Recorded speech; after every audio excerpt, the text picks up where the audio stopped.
Hi, I'm Amy. And I'm Rosalind. And welcome to Ultimately You, the chat show, podcast, and YouTube channel. Here is today's episode. Hey everybody, welcome back. This morning we wanted to talk about anxiety, and we're just about to go down into another lockdown here in the UK. By the time this goes out, we may be in it, but obviously Rosalind is trained in anxiety and hypnotherapy and healing for this, and I think that it's just time we discussed how maybe you can help yourself get through and navigate this time with as little stress, extra stress should I say, as possible, because it's not the easiest. I mean, it wasn't easy when we were in lockdown during the summer months, let alone the winter ones where the nights are drawing in. So I really just wanted to take a moment to talk about how we cope and what we do, and by all means, if anything resonates, then brilliant, because that's exactly what we wanted with today, wasn't it? Yeah, and also, we're gonna talk about it, but I think it's important to know that, if you want to send us a message, when this, on this page, whatever, Absolutely. then please do, and we can respond to you with that as well, because, as you know, I work with clients with anxiety. I've never suffered with it in my life, and then started to. So I can honestly say that I know how it feels.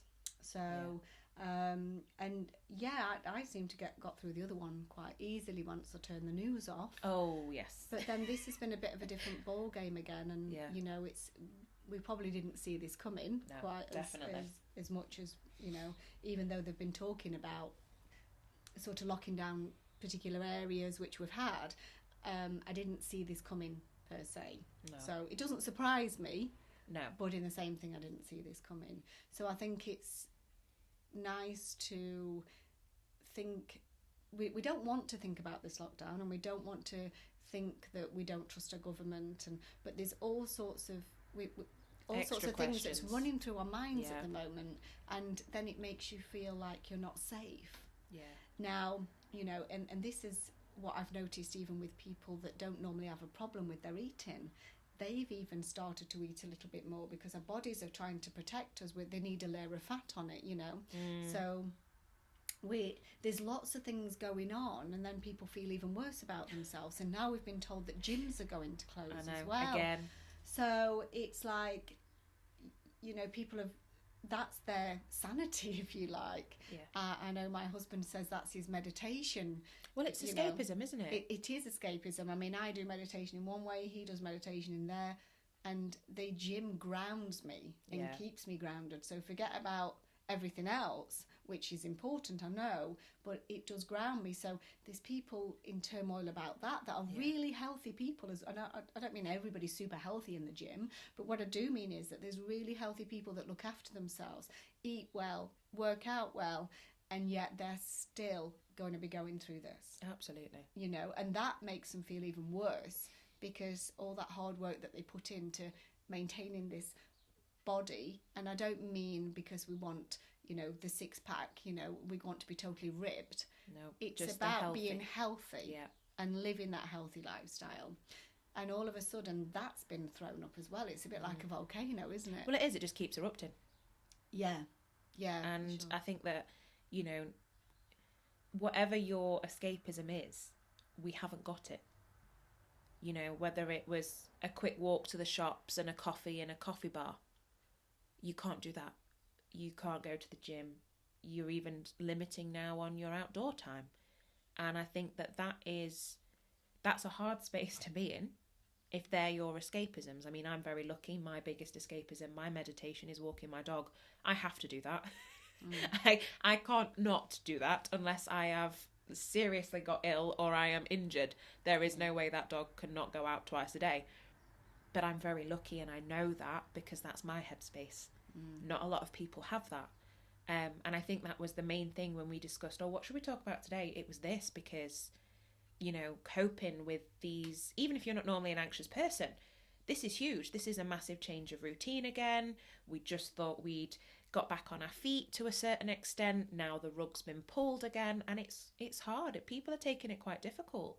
And I think that it's important that we can be open and honest with each other, with everybody else, and say, okay, if you're not coping, that's okay. It's okay not to cope. It's okay not to feel like yourself, really, because and it's okay to have your own opinion on what's going on as well.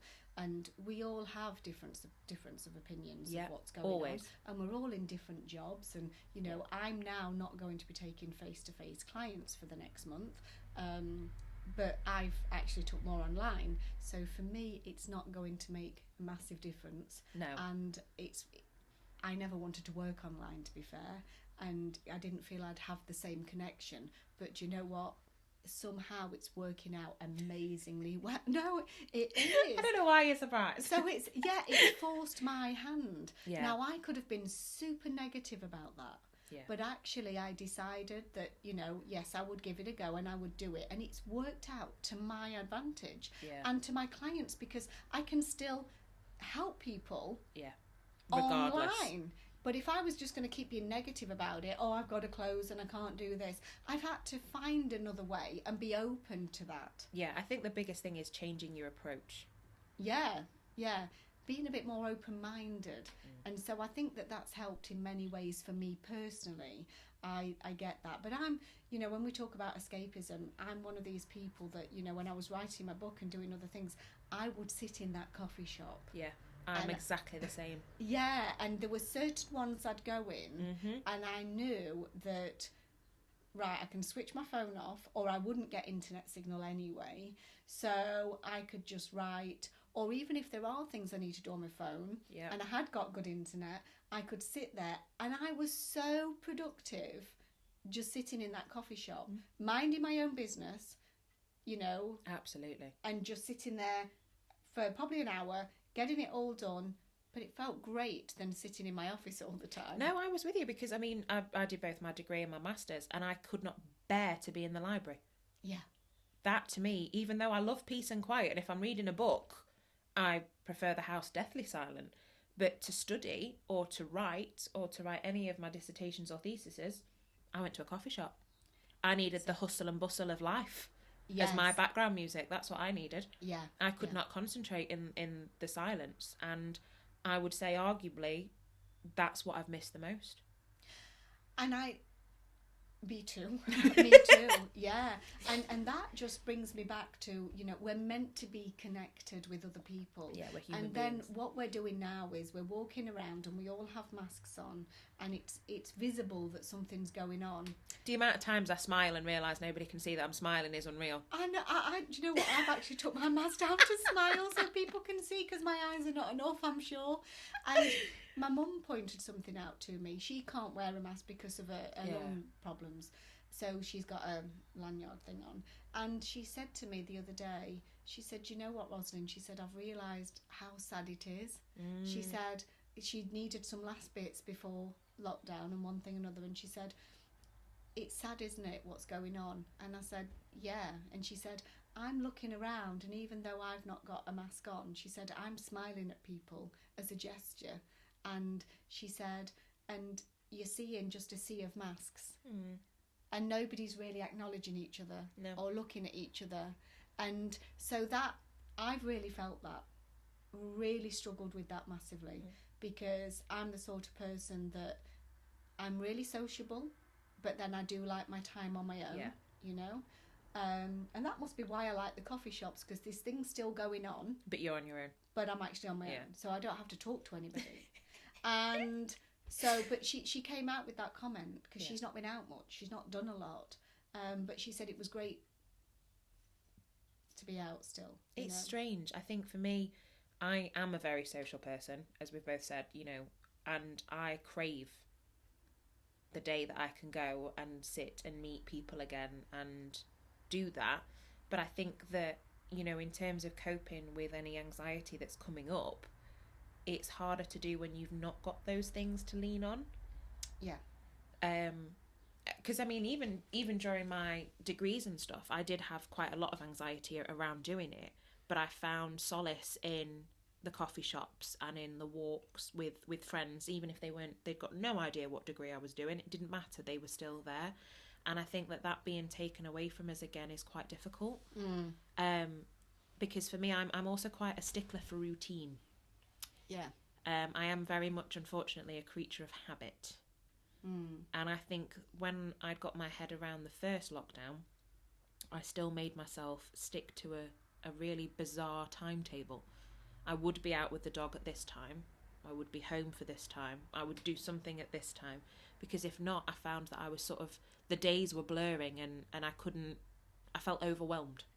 Yeah, it's a bit like, I know that some people classed it as a holiday. And as much as, to a degree, those off work, it is.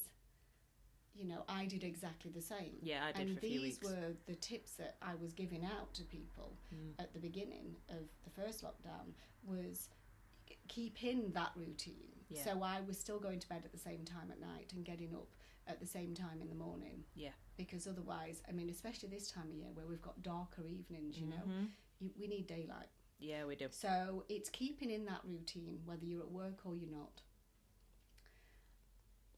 I think it's an absolutely brilliant idea to try something new. Now, I have weight loss clients and they say to me, I'm sending recipes to those that need them.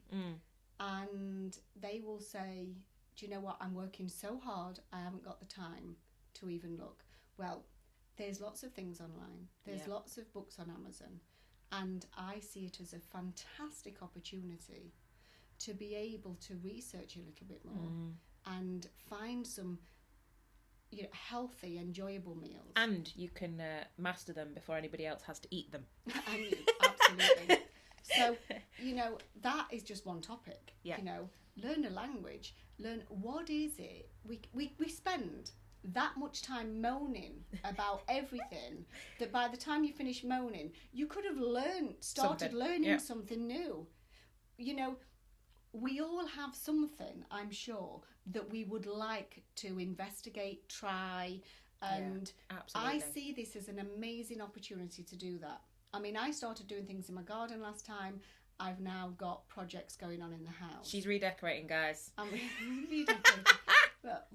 and redecorating. I'm having a beautiful new office as well as a brand new bedroom. Look how excited you are. Do you know? Because it feels like bliss. But you know what? What I've done is I've thrown myself into thinking, right, even though I'm not going to be able to go out shopping, I've already put the colours together. Yeah. I know roughly what I'm wanting.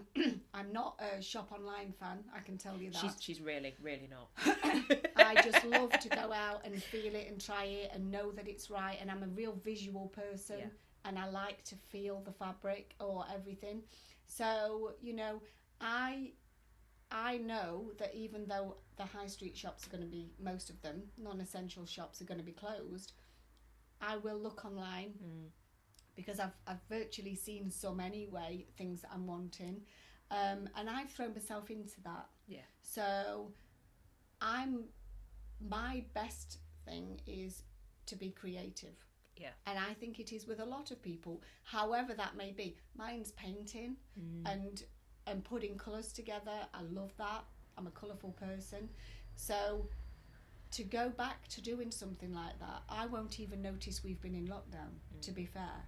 Now, for those that's already got immaculate gardens and immaculate homes, I'm sure that there will be something that you've wanted to try. Yeah. There's, you know, and let's look at it another way. The best, you know, one of the other things that we can do is start appreciating mindfulness. And people think, oh, that old chestnut, really? Do we really need to go down that again? Yes, we do. But actually, even if there's a book that you so wanted to read, then take the opportunity to know it's okay to do that. Yeah, stick an audiobook on, get a walk around the park. Exactly. Whatever it is. So, you know, already there's been several steps there. And then, like you say, we can still go out and exercise, and we all need it. Yeah, we do. So we're getting up at the same time every day. We can now start to learn something new, or something that we've wanted to get involved in, looking and trying out new recipes. You know, you still, if you can't get out to the supermarket, you can still order. You can still get food delivered. So that's not going to stop you doing anything if you want to look at food. No. It could be something else entirely that you have an interest in. It could be the book that you want to read. It's about ultimately your self-care. Yeah, it is. And where I've gone wrong in the past, Amy, and this is absolutely honest, is when I've been on my knees, I will go back to meditation. I will go back to those lifestyle changes what you're going to say. of my gratitude list, writing 3 things in the morning, or even just feeling those 3 things in my heart, you know? But it's not just for times like that. It's a lifestyle. Yes. And it doesn't have to take you hardly any time at all. Well, how quick is it to say 3 things that you're grateful for? That's right. It could literally be less than a minute. Yeah, but remember, we have to feel it. Because Exactly. we're human beings and we feel it from the heart. If we don't feel it, we have no connection. No, we don't. So it's about 3 things. We can, when we go to bed at night, we can either think about or write about 3 things that went well today. You know, it could be I've got halfway through my book. But it's good to discuss it. Yeah. If you live with somebody, you know, you can literally, I used to do this, the top 3 moments of the day. Yeah. And just sitting in that space of, oh, well, that was quite good. I always do it with holidays. I do it with anything. If we've been on a day trip, I am that annoying person that's like, what's your top 3 moments of the day? Because we are so in a rush. Always to the next thing, always to the next thing, always to the next thing. And we're on that treadmill of life. And then before you know it, you're retired, you're poorly, your best years have gone, whatever. And you think, oh, if I'd appreciated it a bit more. It's about living presently, living in the present moment, because that's all that matters right now. So whether we're in lockdown for 4 weeks, 4 months, whatever we do, it's like I said when we was on lockdown before, and I said to my husband, we have to make the most of this. This is still part of our life, right? Yeah. You The know? life, you don't pause. We can moan about it, we can sit in front of the telly and we can binge out and we can do all of those horrible things, but that isn't going to help me to feel good. No, not at all. And I know that. So that brings me on to the next one. Switch telly off. Yeah, for goodness sake. You know, unless you're watching a real good movie, you know. Switch the media off, for goodness sake. They call them chick flicks. What chick flicks. Chick flicks. Rom-coms. Yeah. I mean, they don't sort of do a lot for me, really, but I know a lot of women like them. But anyway, but what I'm saying is, unless it's something like that, we don't need, as long as you know what I want to say your rules, I hate rules, but as long as you know what the guidelines, the government guidelines are, and you're up to speed, what do you need to keep watching the same thing for? Because, you know, all it's doing is making you feel worse. It's the same. It's on repeat. It is. And it's, you know, it's scaremongering. It makes us feel bad. It's doing nothing for you whatsoever. So, you know, really thinking about it, getting up at the same time, finding something new to do, switching the television off, and then think about, you know, eating healthily. On a holiday, you might go away and you might have those extra ice creams and you might do whatever. But while you're here in this situation, do you know what? You can have all those comfort foods you like. And I'm not telling you not to have them, but that sugar ain't going to do you any good. It's going to make you feel lethargic and you're going to suffer with fatigue. So, which you do not need at this time of year anyway. And do you really need all the saturated fat and all those heavy, stodgy carbs that's going to make you want to sit in front of that telly and then feel really bad about yourself? I don't think so. That's not my idea of having a good time. No. So it's thinking about things like that. And just remember that when we talk about meditation, everybody's meditation may be different. Absolutely. And that's key. I like to listen to meditation, but I also like you, to walk out and listen to the rustling of the trees, listen to the birds singing, all of that. Absolutely. That is walking meditation. Mm-hmm. And there's lots of, it's whatever floats your boat. Some people will sit there and just, you know, not really, they don't call it meditation, but they might like some joss sticks or have a ritual going. Whatever that may be, it's Absolutely. what suits you on a personal level. And I think that's such a good point, because so many times the biggest cause of anxiety is you comparing yourself to another person. Yeah. And it really, I know this sounds so stupid to say, but just stop. Yeah. You know, I may have at least one day a week where I have a good book and I literally will sit there from start to finish in my conservatory with the biggest blanket you've ever seen in your life.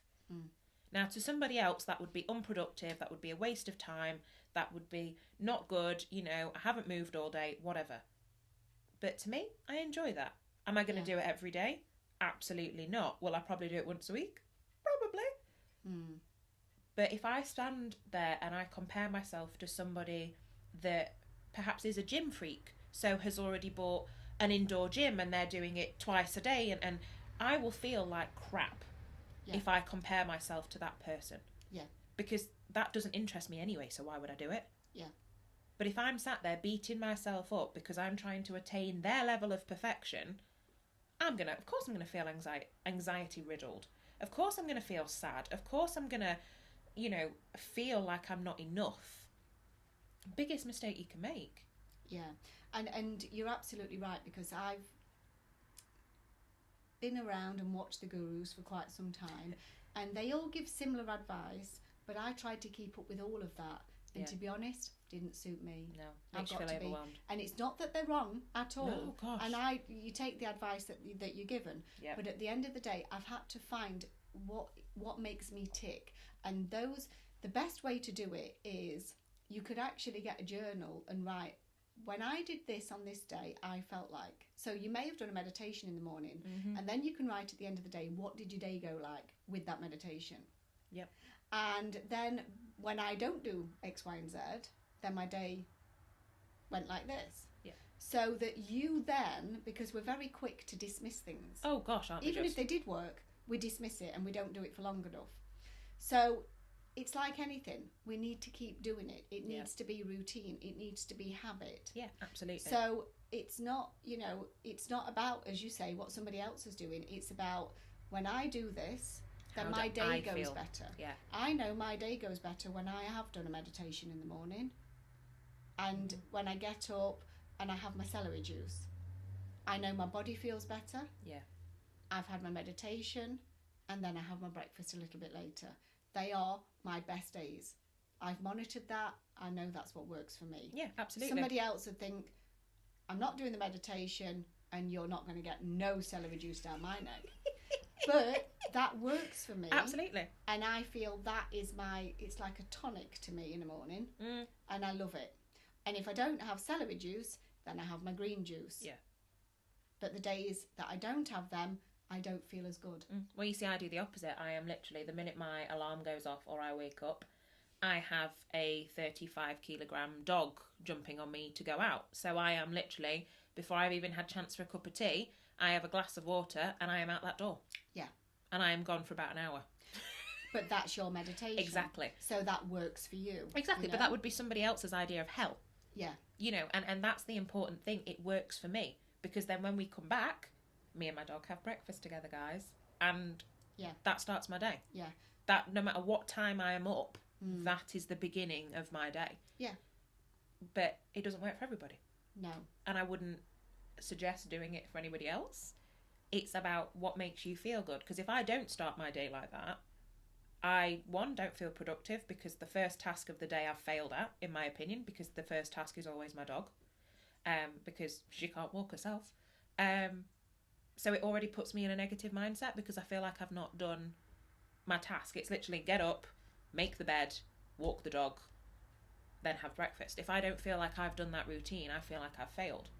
Whereas I have friends that also have dogs, but that they wouldn't do that ever, you know? And I think that it's so important that even if your circumstances are similar, you still appreciate your differences, because it's not going to work for everybody. Yeah, I think what we have to remember is that if you go to bed with a lot on your mind and you're feeling chuffed off and everything else, you might have a restless night if you're going to bed in that mood, actually. So it's better to write things down before you go to bed. Yeah. And then in the next morning is the reason that the meditation is good for me. I haven't got time to start to think about everything else about what I'm going to plan in the day. Yeah. Now, we don't like to live in momentum, because that is boring, dull and awful.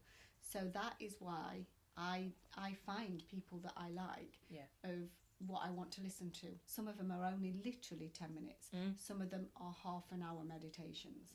And all I'm saying is that keeps me and my head completely out of the day. Oh gosh, I don't need to know that. I'm starting my day in a totally different way, and that is a great way.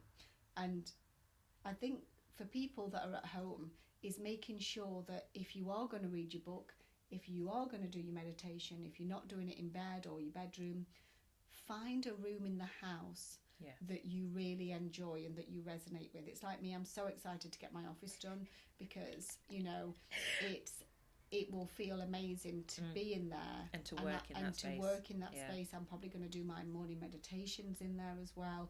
It's a whole vibe thing going on, and it doesn't have to cost a lot of money to do that. You can go out, you know, even in the second-hand shops. You can buy, you know, what I'm getting is not that expensive. It's more for the fact of the feel of it, the colours of it, of what I've chosen, you know, and everything else, which I'm sure people will see it at some point. But I've got a whole creative thing going on here. Absolutely. So, and that excites me because it's going to be my space. So it's creating, that's about self-care. Creating a space for you that you can go into, and that it doesn't matter where it is. It doesn't matter how small it is. It's just about that space where you feel comfortable, even if it's just your favourite chair. That's all that matters. It is, and it's so important. I mean, I wrote about this on the blog this week because, you know, there are 7 billion people here on this planet at this time. We're all different. Not two of us, even twins, are the same. And it's really important that when you're trying to get through times like we are, that you remember how individual you are and work on what works for you. Yeah. Because we can't compare, really. We do. We're programmed to all the bloody time. But you can't. If you know, your office is going to be your sanctuary. I've recently redone mine and it's mine. I have a conservatory at home that is literally like heaven to me. I have a water feature, I have low lighting, and I could be in there until the dusk of the next day. But I have friends that thrive on going running. You'll never catch me even running a bloody bath these days, but that is so important for their mental well-being. That you've got to just let people go. Let them do it. Remember your own space, remember your own person. And you know, a lot of my best friends have kids, and their idea of heaven is painting with their children. Well, some people don't like kids, and don't have any, or have chosen not to have any, so they're not going to do that. You have to celebrate your individuality in that respect, and work on you. You know, exactly as you've said, your green juice, your celery juice, it's not for everybody, but you need that. That's you. And I think that that's so important that people remember that. Because we've never done this. Not really. We're still technically in the first ever pandemic that most of us have lived through.